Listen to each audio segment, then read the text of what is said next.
A pleasant day, everyone. Today, we're going to tackle about our presentation entitled Biodiversity and the Healthy Society. I'm Gloribel Elga Coscos, together with my groupmates. Hi, this is Joshua Taong. Hi, I'm Ermi Joyce Dino Blanza. I'm RJ Opra.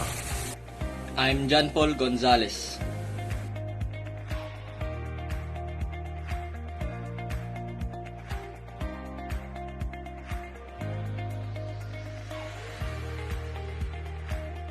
Biodiversity. The term biodiversity was first invented by Walter G. Rosen in 1986. It comes from the Greek word bios, meaning life, and the Latin term diversitas, meaning variety. Biodiversity encompasses the diversity of life forms, including unicellular fungi, protozoa, bacteria, and multicellular organisms, like plants, fish, and mammals, at various biological levels, including gens, habitats, and ecosystems. It is crucial for human survival and the interdependence of all living things. The Biodiversity Convention in 1992 defined biodiversity as variability among living organisms from terrestrial, marine, and aquatic ecosystems, including within, between, and within species. Three types of biodiversity. 1. Species diversity. It measures biodiversity in an ecological community, assessing species richness, abundance, and distribution to ensure a healthy ecosystem with a balanced number of species. Example: tropical rainforest. It is known for their exceptionally high levels of species diversity. They are home to millions of different species of plants, mammals, and other organisms. 2. Ecosystem diversity, including terrestrial, aquatic, natural, and artificial, are maintained by their geographical locations, temperate region, and temporary forests, while equatorial regions have tropical rainforests affecting plants' adaptations. Example: grassland, including savannas, support diverse communities of grasses and grazing animals. 3. Genetic diversity. Egg cell reproduction produces unique individuals with distinct genes, increasing adaptation to environmental pressures like climate change or disease, while low diversity may lead to extinction. Example: livestock. Animals like sheep, pigs, and chickens have been selectively bred over generation, resulting in a wide range of breeds with diverse genetic traits. The interaction of the three types of biological diversity. The three concentric circles illustrate the interplay between ecosystems, species, and genetic diversity, with genetic diversity influencing species survival in ecosystems, while ecosystems dictate species fit. This model illustrates the interdependent relationship between the three levels of biological diversity, where genetic diversity underpins species survival, and species diversity in turn shapes the functioning of ecosystems. Understanding this connection is crucial for the effective conservation and management of biodiversity at all levels. Distribution of biodiversity. The diversity of flora and fauna in a region is influenced by climate, altitude, soil, condition, and other species. Understanding this relationship is crucial for conserving ecosystem as new species can alter native flora and fauna. Hotspot. Ang biodiversity hotspot ay isang rehiyon na parehong mahalagang reservoir ng biodiversity at nanganganib na masira. Ang pamantayan para sa isang rehiyon na itinuring na isang biodiversity hotspot ay dapat na mayroon itong hindi bababa sa 1,500 vascular plant species bilang mga endemic at nawala ang hindi bababa sa 70% ng orihinal nitong tirahan. Ang mga halamang vascular ay mga halaman na mayroong mga tissue para sa pagsasagawa ng tubig, mineral, at produktong photosynthetic sa pamamagitan ng halaman. Ang endemism ay ang estado ng isang species na katutubo lamang sa isang particular na geograpikong rehiyon. Ang pagkawala ng 70% orihinal nitong tirahan ay nagpapahiwatig na ang rehiyon ay nasa ilalim ng malaking banta dahil ang malaking bahagi ng natural na kapaligiran nito ay nawawasak. Here's some recent example of biodiversity hotspots that has been identified include the Cerrado in Brazil. The Cerrado is the vast ecoregion of tropical savanna in eastern Brazil, home to over 5,000 plant species and the second largest biome in South America, but has lost 50% of its original. Number 2. The Eastern Afromontane. The Eastern Afromontane biodiversity hotspot spanning from Saudi Arabia to Mozambique includes the Ethiopian highlands, Eastern Arc Mountain, Kenya, Tanzania. These places that are mentioned faces the threat from deforestation and agricultural expansion. Ang Mediterranean Basin ay isang rehiyon na sumasaklaw sa Europa, Africa at Asia. Ito ay kilala sa mamayang biodiversity na may 25,000 species na halaman. Gayunpaman, nawala din ito ng 70% orihinal na tirahan nito. Higit sa lahat, dahil sa mga aktibidad ng tao tulad ng deforestation at pollution mula sa pangunahing ilog. The Tropical Andes. The Tropical Andes region in South America, home over 45,000 plant species, is the most diverse, but faces threats from deforestation, mining, and climate change, reducing its original land area. Hi, it's me again, John Paul. This time I'm going to talk about biodiversity and balance of nature. Biological diversity measures the ecosystem efficiency by assessing species richness and evenness. It sustains nature's balance and is crucial for ecosystem sustainability and human well-being. Preserving biodiversity requires responsible management of natural resources and protection. These following concepts are believed to affect and are also affected by biodiversity. These are the tropical level, complex ecosystem, keystone species, niche complementary, ecological facilitation, portfolio effect, and insurance hypothesis. Benefits ng biodiversity.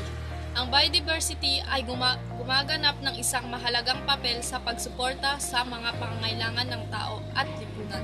Tinitiyak nito ang seguridad sa pagkain at nutrisyon sa pamamagitan ng pagbibigay ng iba't ibang mapagkukunan ng pagkain. Sinusuportahan din ng biodiversity ang pagbuo ng mga gamot dahil maraming gamot ang nagmula sa likas na pinagkukunan. Number 2. Pinapaganda ng biodiversity ang mga serbisyo ng ecosystem. Nakakatulong ito sa nutrient cycling na mahalaga para sa pagkamahyabong ng lupa at paglago ng halaman. Sinusuportahan din na ito ang mga pakikipag-ugnayan ng mga species na mahalaga para sa pananatili ng balanse ng mga ecosystem. And number 3. Ang biodiversity ay nagtataguyod ng katatagan sa mga sistemang ekologikal. Ang magkakaibang ecosystem ay mas nababanat sa mga kahuluhan at maraming makakabawi ng mas mabilis. Ang biodiversity ay nakakatulong sa pangkalahatang kagalingan. mga oportunidad sa ekonomiya at mga aktibidad sa paglilibang. Maraming tao ang umaasa sa kalikasan para sa libangan at ang biodiversity ay maaari ding magbigay ng mga oportunidad sa ekonomiya sa pamamagitan ng ecotourism at sustainable agriculture.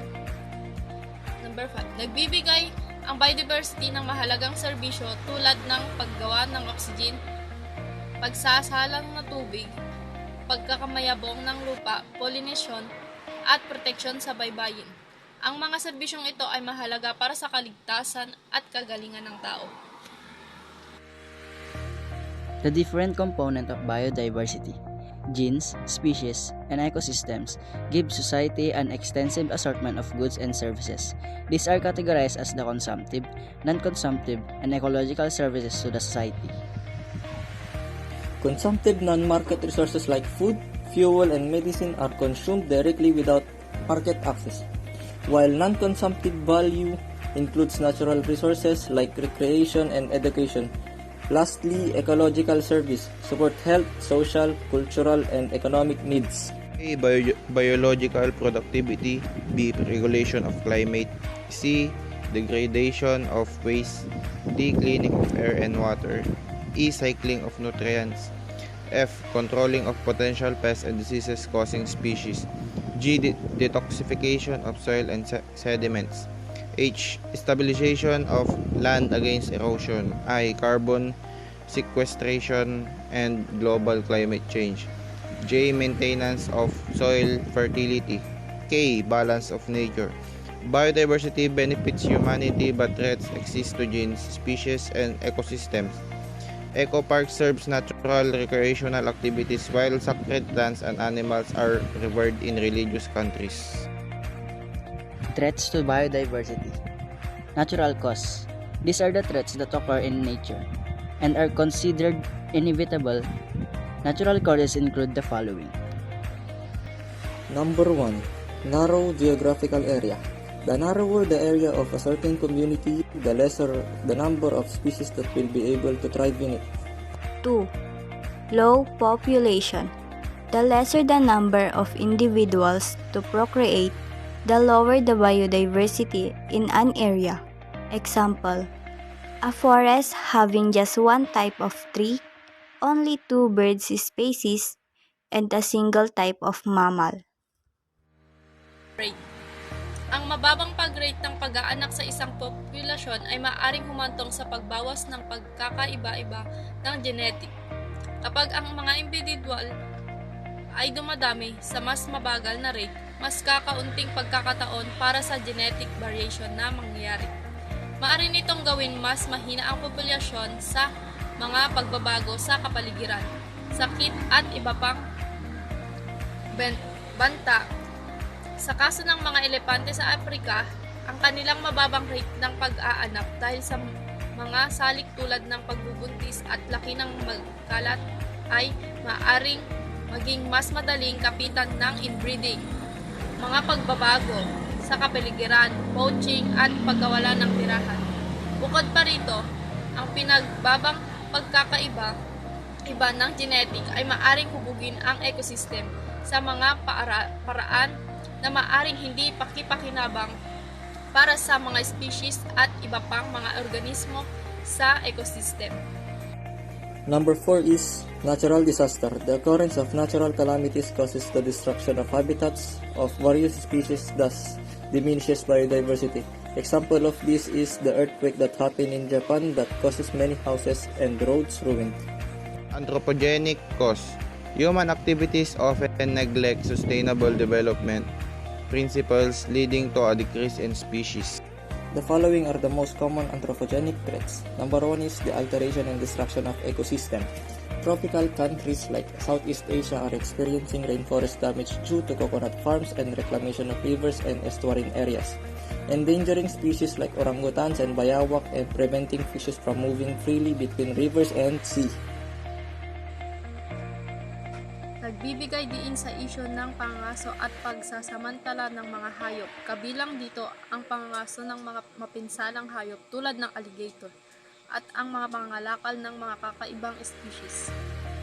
kabilang ang mga halamang gamot. Ang mga aktibidad na ito ay nagbabanta sa biodiversity at nagbabanta sa mga hayop at tao. Ito ay isang makabuluhang issue sa kapaligiran dahil sinisira nito ang balanse ng ecosystem at maaaring humantong sa pagkalipol ng ilang mga species. Agricultural practices. Uncontrolled pesticide use is causing insect death and land conversion for agriculture, leading to massive bee deaths and food production. Introduction of exotic species. Exotic species introduced voluntarily or involuntarily compete for space and nutrients with native species, causing harm and displacement if they displace natives. Example nito ay itong golden kuhol. Karaniwang nakikita sa mga palayan. Golden Kuhol. The golden kuhol, introduced in the Philippines in 1982 to 1984, is a small snail that threatens rice production and food security due to its rapid multiplication and widespread distribution. And number 5 is climate change. Climate change is causing species range shift, disrupting ecosystems and increasing extinction risk due to rapid temperature rise, changing perception patterns and frequent extreme weather events. Tourism. Sustainable ecotourism is a solution to mitigate the potential impact of tourism on biodiversity and ecosystems carrying capacity. Ang kamangmangan tungkol sa kahalagahan ng konserbasyon ay maaari talagang maging isang malaking hadlang sa mga pagsisikap sa konserbasyon. Ito ay dahil kung walang kaalaman at pag-unawa, maaaring hindi nakikita ng mga tao ang pangangailangang magtipid o maaaring hindi alam kung paano ito gawin ng epektibo.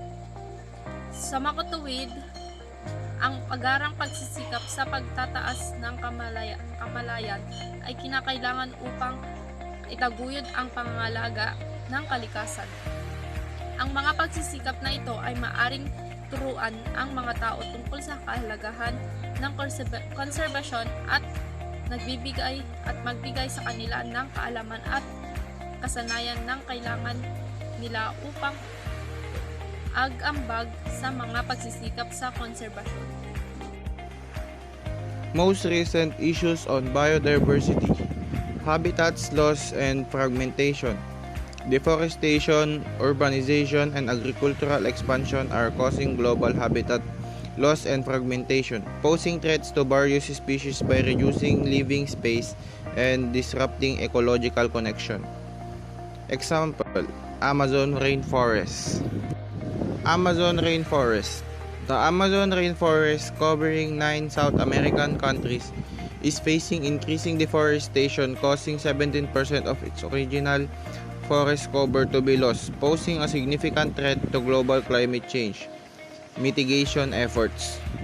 Number 2 is pollution and contamination. Environmental contamination like plastic pollution, chemical and oil spills can significantly harm biodiversity, leading to population decline and ecosystem disruption. Example, plastics. Conservation of biodiversity. Scientists are developing new methods to manage oceans, freshwater and land resources, while government must commit to halting destruction and restoring nature to sustainable levels to ensure a better future for both people and nature.